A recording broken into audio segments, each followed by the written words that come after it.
For today's video guys, ang gagawin po namin ay magluto po kami ng dinuguan.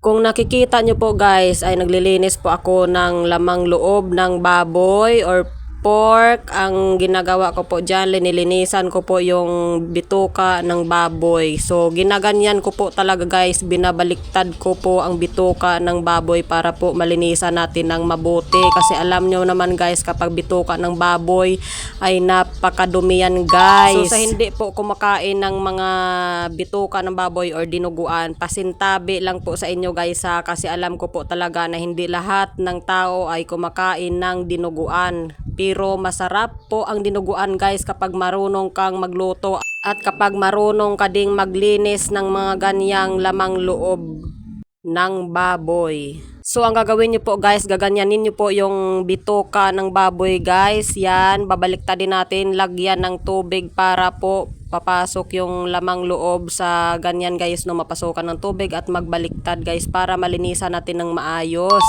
Para malinis kasi madumi ang ganyang lamang loob guys.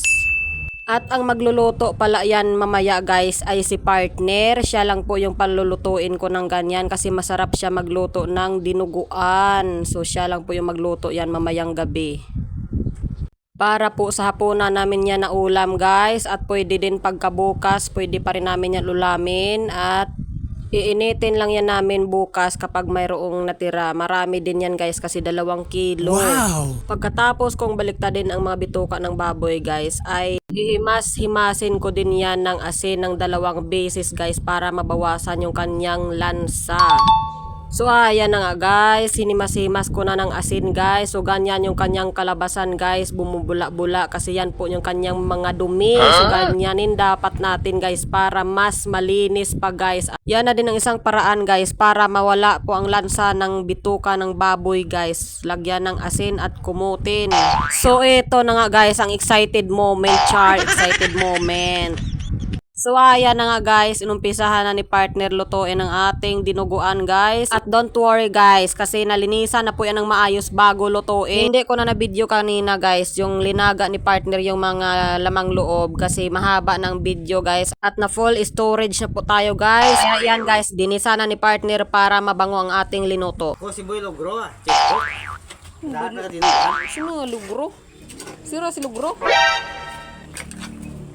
Ngaran. Yan guys, nagluto siya ng dinuguan guys. Ang ginagawa niya guys, inuna niya dinisa yung itong mga ng part ng ng baboy guys, no? Para mabango guys. Ako naglinis niyan kanina guys, pero siya nagluluto. So pasing tabi lang yan sa hindi kumakain ng dinuguan guys ha. Hindi lahat ng tao kumakain ng dinuguan, pero masarap ang dinuguan guys pag marunong ka magluto. Correct? Correct. Anong panakot mo yoy? 2 ka cubes, 2 ka oyster, lubay, ahos, patis, hanggaw, pagamay ang kalamay. So ayan guys, ang masarap na dinuguan ni partner ni Palalabs. So yan guys, no, hindi ko nakita kanina kung paano niya nilagay yung blood ng ng pig guys, no, or pork, no. Kasi nalibang ako sa cellphone. Ano ba ko sa cellphone guys, oy. Nag-upload ako ng video. So yan, linagay yung dugo, yung blood ng masarap po yan guys. Wow. Okay na to. Wow. So kuha na kayo yan ng bahaw at magkain na tayo.